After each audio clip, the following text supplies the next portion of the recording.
Thank you for tuning in into our 3 questions to policymakers. Today, we are talking to Hermann Tertsch from Spain, a member of the European Parliament and a member of the European Conservatives and Reformists group. We are talking about Farm to Fork. For those who don't know, Farm to Fork is the new strategy by the European Commission, which seeks to revolutionize agriculture in Europe. But some are saying that it is not the right revolution. Now, in order to address this topic, first of all, thank you so much, Hermann Tertsch, for taking the time today. Thank you. Thank you for having me here. So the first question that we want to get into, and one of the flagship proposals of Farm to Fork, it wants to reduce pesticides by 50%. What does that mean for consumers? Well, we think it's highly unrealistic. I mean, farmers need crop protection products for provide safe and affordable food to consumers.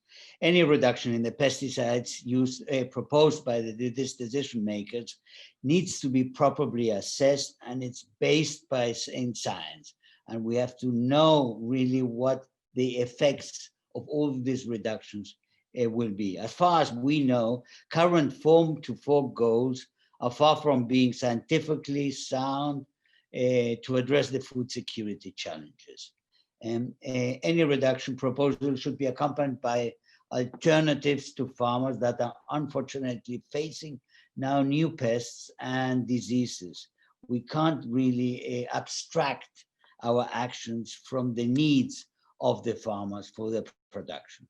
We could even go further with a total ban on pesticides in this logic, but the outcome would be immensely destructive for producers and consumers. Without pesticides, organic or conventional farmers cannot produce food. Therefore, they will have to abandon their agricultural activity. This will generate desertification. In Spain, it's a really enormous problem in wide regions of Europe, not only in Spain. And the consumers will see a huge increase in imported products of third countries using bigger amounts of pesticides, included some of the pesticides which are actually banned in the European Union. So it would be a highly counterproductive. Well, thank you for this answer. Now, the European Commission is very strict on implementing this Farm to Fork strategy. It even said recently that it wants to threaten legal action against member states that don't want to implement it. Do you think that's the right way to go about it? No, well, the European Union is, the Commission is doing many funny things, in not only in Farm to Fork strategy and in the Green Deal and in many other issues, law and order and many other things which are highly questionable. European Commission should understand that without a fair cooperation with the member states, where the member states understand and support the policy, the Farm to Fork strategy will fail definitely. Treating legal actions, threatening this kind of legal actions against member states will not help to achieve any targets or objectives. Commission should try to convince member states with data, with figures, with solid impact assessment, which we don't have. Indeed, we don't have it. Based on the best science available, better than imposing these kind of threats, which are normally ideologically motivated by this hardcore that is always imposing their dynamic in the discussion and in the debate. Also, again, in Farm to Fork. You mentioned these political voices, and that brings me to my third question. From your experience in the European Parliament, who are these people? Who are the politically motivated who want to implement Farm to Fork and who want to change agriculture?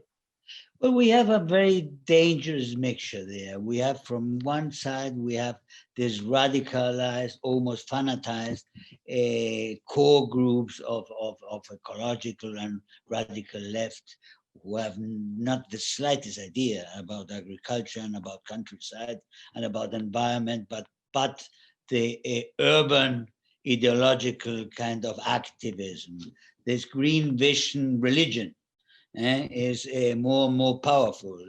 Despite all the surrounding, the environment, the actual environment, and despite the pandemic, which brings us to another factor which is hard hitting it's very hardly hitting the farmers as well, and the economies and the health.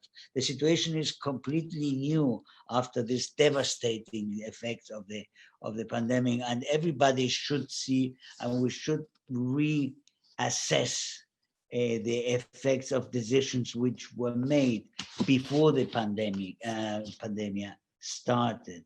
So, but there are many people who are really they're looking straight without seeing any effect and without caring about the effects on the farmers, on agriculture, and finally on the consumer as well. There's a general wrong understanding that European citizens are only interested in this greening our economy. This obsession of greening the economy is a political one, is an ideological one.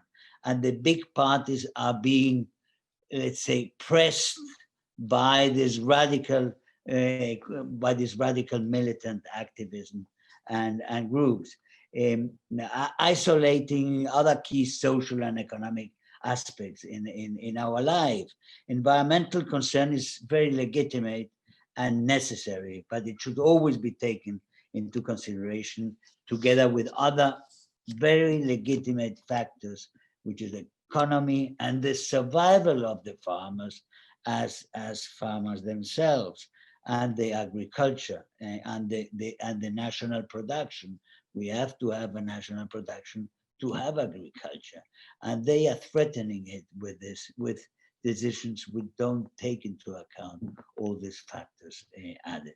The Green Deal and the farm to fork strategy go in many senses against the European model of agriculture, where organic and conventional farmers, small and large producers, farmer or livestock producers, they play all together a key role to achieve this food security and to protect the environment. The role in this protection of environment is enormous, and it's not understood by this kind of urban ideological political core in this parliament, in this European Parliament, and in the different political rows in the different nations. It's very important that we present these needs, these real needs of the farmers as one of the cores of with the security, with the food supply security, the core of the problem to be solved in dialogue and putting into account all the factors and not radicalizing. I'm fully against this new green vision where agricultural productivity is a taboo. This can only be the position of forces who do not care about real agriculture and the farmers, the main protectors of the environment. Then finally, as they are, I really think there is room for conciliation for food production and environment protection, and we have to have enormous respect for the people, and the people are doing this. The people outside the parliaments, outside the party clubs, and outside the medias, the people who are daily on the work on the countryside and producing. In the so-called green transition, objectives can only be achieved through a more balanced approach that supports the work done by our farmers and gives credit to this great environment contribution of them. A reform of the agricultural sector cannot be based on a changing and disoriented green ideology which is done, as I say, in the cities, if you want really to keep our farmers in a vibrant and dynamic countryside, which we all need for our safety and for our health. Thank you so much for this very detailed answer. That concludes the 3 questions to policymakers. Thank you so much, Hermann Tertsch, for taking the time today. If you want to follow Hermann Tertsch, you find him on all the social media channels. Thank you so much for tuning in today, and keep following our work on Farm to Fork. Thank you so much, and have a nice day. Thank you.